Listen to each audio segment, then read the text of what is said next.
Human mind, ये इस दुनिया का एक ऐसा पावरफुल वेपन है जिसे अगर तुमने अच्छे से यूज किया और इसके ऊपर कंट्रोल हासिल कर लिया ना, तो ये तुम्हें कहां पहुंचा सकता है ये तुम सोच भी नहीं सकते। और इसे अच्छे से यूज करने के लिए तुम्हें सबसे पहले इसके फंक्शंस, ये कैसे काम करता है, उसे समझना होगा। और ह्यूमन माइंड की इसी फंक्शन और बिहेवियर की स्टडी को हम ह्यूमन साइकोलॉजी कहते हैं। अब वैसे तो इसके बारे में हर किसी को पढ़ना चाहिए, लेकिन प्रॉब्लम ये है कि मैक्सिमम लोग ह्यूमन साइकोलॉजी को एक एकेडमिक सब्जेक्ट मानते हैं। उन्हें लगता है कि साइकोलॉजी तो वही लोग पढ़ते हैं जो साइकोलॉजिस्ट बनते हैं या फिर जो ब्रेन की एक्टिविटीज में इन्वॉल्व होते हैं, लेकिन ऐसा बिल्कुल भी नहीं है। साइकोलॉजी एक ऐसा सब्जेक्ट है जो हर किसी को पढ़ना चाहिए। इवन जो बड़ी बड़ी मार्केटिंग कंपनीज होती है वो इसी साइकोलॉजी का यूज करके हमारे डिसीजन को मैनिपुलेट करती हैं। और साइकोलॉजी हमारी लाइफ के हर एस्पेक्ट में काम आती है, चाहे वो बिजनेस हो, चाहे वो रिलेशनशिप्स हो, चाहे वो डीलिंग विद पीपल हो, हर जगह तुम्हें ह्यूमन साइकोलॉजी की जरूरत पड़ेगी। वेल क्यों? देखो, अल्टीमेटली हम सब ह्यूमंस हैं और हम सब एक सर्टेन वे में बिहेव करते हैं। तो अब जरा तुम खुद ही सोचो कि अगर हम अपने माइंड के पैटर्न्स को समझते हैं, इसके बिहेवियर को समझते हैं, तो हम हमारे इस पावरफुल वेपन को कंट्रोल करके इसके फुल पोटेंशियल तक पहुंच सकते हैं। इसलिए आज इस वीडियो में मैं तुम्हें 5 ऐसे रीजंस या फिर बेनिफिट्स बताऊंगा जो तुम्हें कन्विंस करेंगे ह्यूमन साइकोलॉजी पढ़ने के लिए। क्योंकि बिलीव मी दोस्तों, ये एक ऐसा सब्जेक्ट है ना जिसे अगर तुमने मास्टर कर लिया तो तुम खुद पर और इस दुनिया पर कंट्रोल हासिल कर सकते हो। और हाँ, ह्यूमन साइकोलॉजी को पढ़ने के लिए कन्विंस होने के बाद मैं तुम्हें 5 ऐसी किताबें रिकमेंड करूंगा जिससे तुम अपनी ह्यूमन साइकोलॉजी की स्टडी की जर्नी को स्टार्ट कर सकते हो। इसलिए एंड तक बने रहना।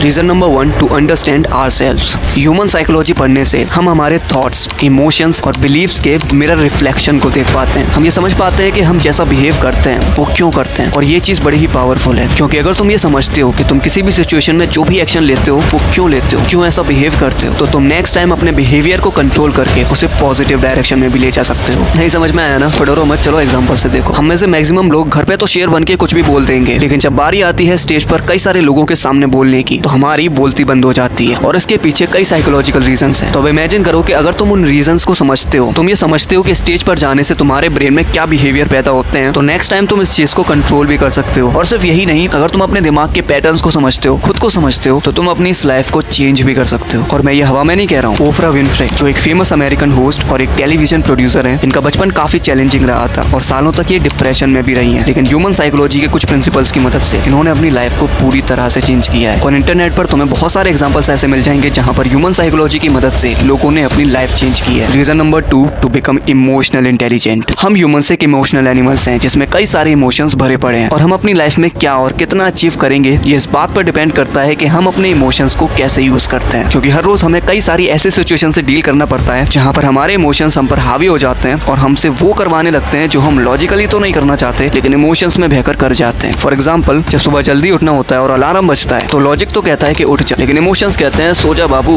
क्या करेगा उठ के, क्या करेगा इतनी मेहनत करके। जब गली के बाहर मोमोज वाले के बगल से निकलते ही खुशबू आती है तो उसे सुनकर लॉजिक तो कहता है कि भाई मत खा यार, हेल्थ पर ध्यान देना है, लेकिन इमोशंस कहते हैं कि खा ले बाबू, एक दिन से कुछ नहीं होने वाला। लॉजिक कहता है कि बेटा काम कर ले, लेकिन इमोशंस कहते हैं कि रील्स देख ले। और ऐसे ही हमारे सामने हर रोज कई सारी ऐसी सिचुएशंस आती हैं जहां पर हमारे ये इमोशंस जो है ना, हमसे वो करवा लेते हैं जो हमारी बॉडी, माइंड और लाइफ की बैंड बजा रही होती है। इसलिए अगर तुम अपनी लाइफ में स्टिलनेस चाहते हो, साइलेंस चाहते हो और लाइफ में कुछ बड़ा करना चाहते हो, तो तुम्हें अपने इमोशंस, इस चंचल मन को कंट्रोल करना ही होगा। और ये तुम तभी कर सकते हो जब तुम इसके फंक्शंस को समझते हो, यानी ह्यूमन साइकोलॉजी को समझते हो। ह्यूमन साइकोलॉजी की मदद से तुम अपने इमोशंस के ट्रिगर पॉइंट, ये कैसे आते हैं और कैसे तुम्हारे ऊपर हावी हो जाते हैं, इन चीजों को समझकर अपने इमोशंस को कंट्रोल कर सकते हो। Reason number 3, to understand the dark side of people. तुम्हें ये बात तो माननी होगी कि इस दुनिया में जितने अच्छे लोग हैं ना, उससे कई ज्यादा बुरे लोग हैं। और हम अपनी लाइफ में आगे जाकर कुछ भी करेंगे, हमें लोगों से डील तो करना ही होगा। और जरूरी नहीं है कि तुम्हें लाइफ में अच्छे लोग ही मिलने वाले हैं। तुम अपनी थ्रू आउट लाइफ कई सारे ऐसे टॉक्सिक लोगों से मिलोगे जो तुम्हारे लिए सरदर्द बनेंगे। क्योंकि देखो, हम इंसान हैं और हर इंसान के अंदर 2 साइड्स होती हैं। एक वो साइड होती है जो वो इस दुनिया को दिखाता है और जिसके बेसिस पर ही तुम उसे जज करते हो, और एक होती है डार्क साइड जो वो दुनिया के सामने कभी भी नहीं दिखाते। और प्रॉब्लम ये है कि इसी डार्क साइड में वो तुम्हारे लिए सारे नेगेटिव इमोशंस, इनसिक्योरिटीज छुपाते हैं, जिसे अगर तुमने नहीं समझा तो तुम्हारे लिए बुरा भी हो सकता है, और अगर तुमने इसे समझ लिया तो तुम सामने वाले से अच्छे से डील कर सकते हो, इवन उसे कंट्रोल भी कर सकते हो। और ह्यूमन साइकोलॉजी की मदद से तुम सामने वाले की डार्क साइड को पहचान सकते हो। और सिर्फ इतना ही नहीं, ह्यूमन साइकोलॉजी की मदद से तुम लाइफ की क्रूशियल स्किल्स जैसे कम्युनिकेशन स्किल और लीडरशिप स्किल्स, इन स्किल्स को मास्टर कर सकते हो। Reason number 4, to understand and tackle the dark side of this world. अगर मैं तुमसे पूछूं कि तुम लाइफ में सक्सेसफुल क्यों नहीं हो पा रहे हो, तो तुम इस सवाल पर क्या बोलोगे? पैसा नहीं है, किस्मत खराब है, या फिर कंसिस्टेंसी मेंटेन नहीं कर पा रहा? तुम्हारा आंसर कुछ भी हो, लेकिन सच्चाई ये है कि तुम इस दुनिया की डार्क साइड को समझ ही नहीं रहे हो। अभी कुछ समय पहले मैंने एक शॉर्ट अपलोड की थी जिसमें मैंने तुम्हें बताया था कि इस दुनिया के जो टॉप 1% लोग हैं ना, वो कभी कभी भी नहीं चाहते कि तुम चीप एंटरटेनमेंट से बाहर निकलो। Cheap entertainment like Bigg Boss कौन जीता, एल्विश भाई के आगे कोई बोल सकता है क्या,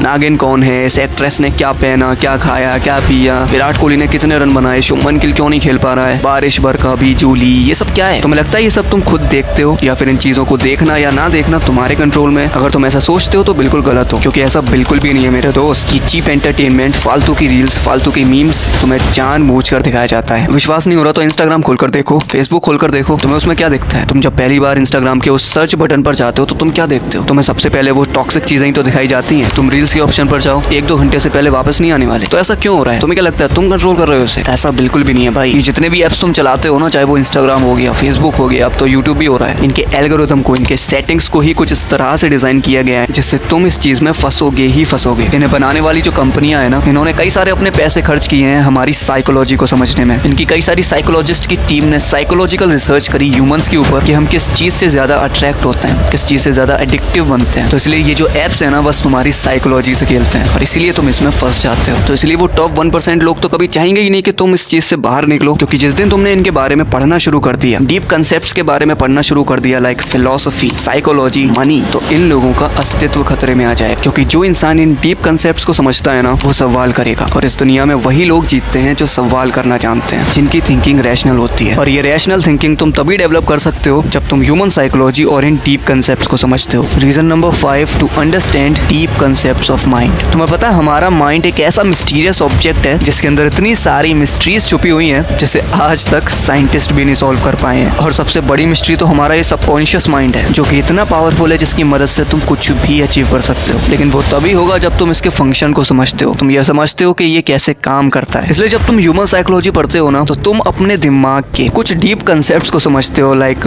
पावर ऑफ विजुअलाइजेशन, जिसकी मदद से ही तुम सबकॉन्शियस माइंड की पावर का यूज कर सकते हो। What is sixth sense, the power of dreams, and the most powerful, the mystery of sex transmutation. अब तुम बोलोगे कि यार यहाँ पर सेक्स कहाँ से आ गया, ये तो पूरा फिजिकली होता है ना, लेकिन ऐसा बिल्कुल भी नहीं है। तुम्हें पता है सेक्स जितना फिजिकल है ना, उससे कई ज्यादा मेंटल। ये एक ऐसी एनर्जी है जिसे अगर तुमने फिजिकल से मेंटल की तरफ ट्रांसफर करना सीख लिया ना, तो ये तुमसे बहुत कुछ करवा सकती है। इस दुनिया के जितने भी ग्रेट अचीवर्स हैं या ग्रेट लीडर हुए हैं, उन सभी ने इस आर्ट को सीखा है, चाहे फिर वो विवेकानंद हो या फिर अब्राहम लिंकन, मोहम्मद अली हो या फिर स्टीव जॉब्स, महात्मा गांधी हो या निकोला टेस्ला। इन सब ने अपनी ग्रेटनेस को अचीव करने का राज ना सेक्स ट्रांसम्यूटेशन को ही बताया है। वेल, ये टॉपिक थोड़ा सा बड़ा है, इसलिए बाद में कभी डिटेल में बात करेंगे इसके बारे में। तो यही थे वो 5 रीजंस जो तुम्हें कन्विंस करेंगे ह्यूमन साइकोलॉजी पढ़ने के लिए, और मुझे यकीन है तुम हो भी गए होगे। तो वेल, मैं तुम्हें 5 ऐसी किताबें बताने वाला हूँ जिससे तुम अपनी ह्यूमन साइकोलॉजी की स्टडी की जर्नी को स्टार्ट कर सकते हो। Number 1, the laws of human nature by Robert Greene. Number 2, thinking fast and slow by Daniel कोलेमन।